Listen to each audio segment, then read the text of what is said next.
Welcome back to a huge show. Coming up next, it's a brand new segment. It's called Title Pie. Tuesday's Title Pie. Tuesday's Title Pie. Alliteration is big. Well, pie is odd, last night, Celtics Cavs. Donovan says, hey, you should make these. He said, don't worry about it. I'll make them both. Turns out you didn't. Turns out you missed them both, winning overtime, and then lost. It's their third straight loss. Joe Mazzulla, not super wary. Take a listen. Did a lot of good things for a long time after coming off a double overtime game, the second night of a back-to-back, playing 3.5 quarters really well, and then just not executing down the stretch. You have to go through those things. And so, to me, in order to experience success, you have to have failures. And so, I don't like losing. I hate losing, but I understand it. And I know that you need to do it in order to get to where you want to get to. Wilds? Yes? I've never seen something like this. We knew it was powerful. We knew it was vindictive. I did not know the curse of the Broussard was this fast and furious. You did. The Celtics were flying just fine. And then Broussard, right before vacation, anointed them his newest, latest Eastern Conference pick. And since then, they can't win a game. Okay. I've never seen it prove. First of all, what it shows is how much the teams and players respect my view. Once I anoint them, good job well done, I believe in you. They relax. Like, we've made it, all right? We've won. Sure. But they get complacent. But no, here's the deal. Nothing to worry about, Nick. First of all, Twine, I think these are the dog days of the season. All right, so they've lost, 3 or 4, 4 or 5, something like that.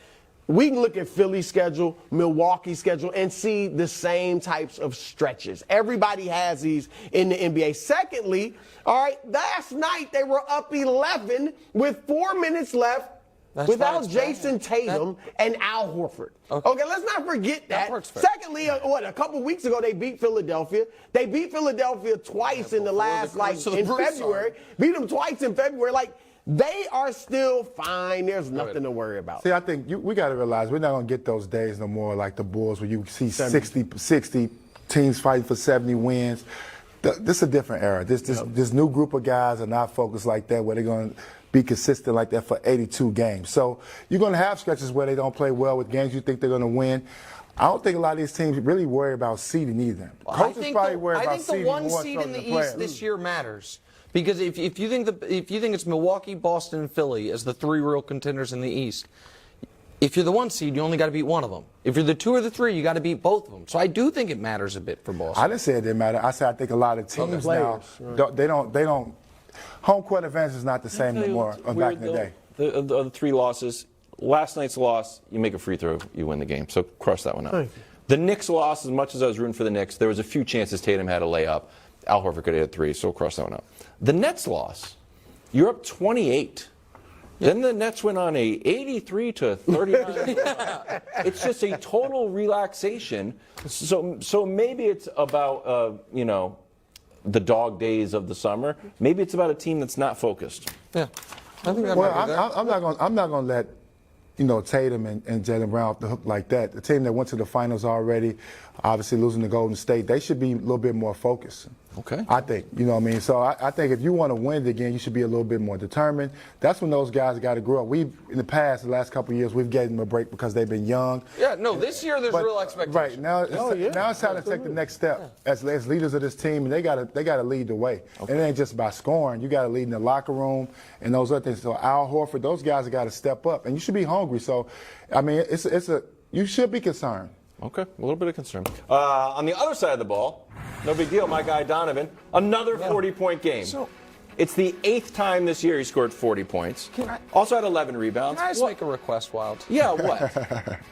Can the Cavs from the national media get the deserved respect of what? That the Knicks get in the undeserved fashion? The Cavs are a prouder and more storied franchise. What? They are.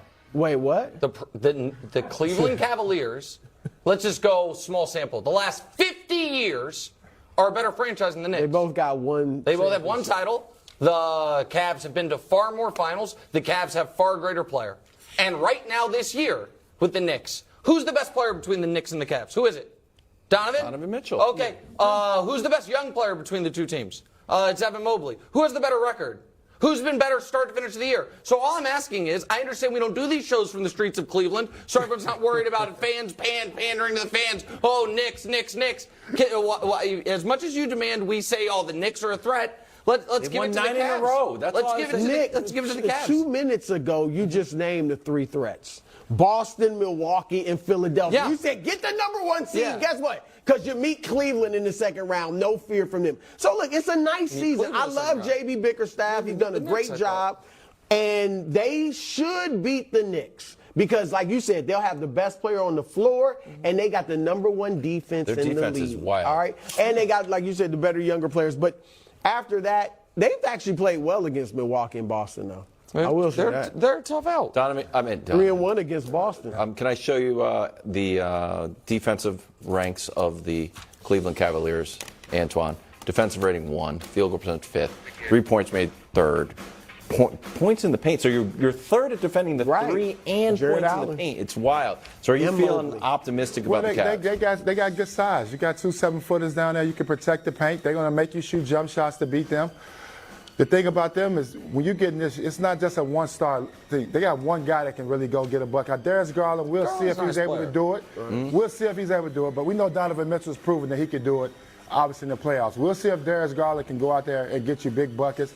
Eric Mobley, a guy that's a 15, 16, 15-point guy, you're going to have to step it up a little bit. Those type of guys got to step up their scoring. So you're not going to be able to get it done with Mitchell trying to get 40 So every second night. round at best. Yeah, but Depends who they play. that's what I think too. But that's the point I was making is people wanted to throw a mini parade for the team we're all now agreeing they're going to beat in the first round. That's all I was saying. How you feel about 9 in a that, row. You were. They're going to say they're going to win 10 They in a have row. won 9 in They a win row. their You gotta 10th give in a the row Knicks a tonight little against bit of Milwaukee. love. But the Cavs 10 in a need row. to get over the top. They let's talk about great power forward, center, guard, shooting guard, point guard. We They talk just need a about the small Lakers. forward. I don't know where they're going to find it. Maybe a veteran leader, small forward, a guy to plug in a year, something like that. Maybe sound also like a combo guard, young not mad rookie at off the bench. I'm at not some mad point. at that at all. I'm just Really? Sixers squeaked by the we're Pacers still doing this? in a game with a combined score of 290. Philly wins 147-143. What? 42 from Embiid, 20 assists from Harden, and I watched them all, and guess what? None of them were interesting. They weren't. Wow. They were just normal bounce passes and open jump shots. I was going to pull one and have it be There's like, one look right at this. Look at Harden's court vision. It wasn't. It was just no defense. Nick, are you feeling good about your pick, even though I really They've been the best team in the You East just for the last 40 annihilated games. this pick.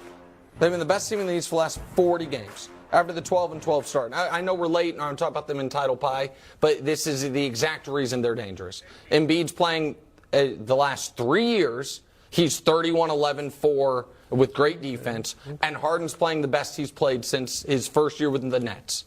And Maxey, the last few weeks, is playing his best basketball. I'm a little nervous about Doc, but yeah, this is the Sixers are an absolute dangerous championship-level team. You nervous about Doc? Yeah, I'm nervous about Doc in the playoffs.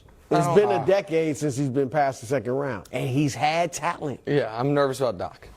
Yeah, I mean, is that your guy? No, it's not my guy like that. I play for Doc, but I mean, I'm just nervous about him. you should be nervous about Harden. Thank you. That's the guy you should be nervous about. Well, I'm nervous about him. He's nervous about him, too. Harden has got to take his game back to the level that we seen a couple of years ago when he was leading the league, one of the top of the league guys in scoring. Not saying that he has to score. I don't mind the 20 assists because he's got better talent around him, but he has to be there night in, night out come playoffs.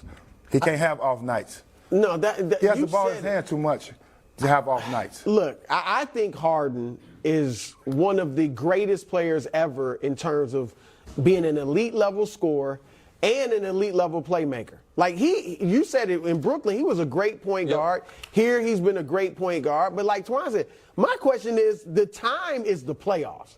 And we have seen dating all the way back to Oklahoma City that he is not the same player in the postseason. So that's the issue. Plus, they've lost 3 of their last 6. What are we acting like they're on somewhere?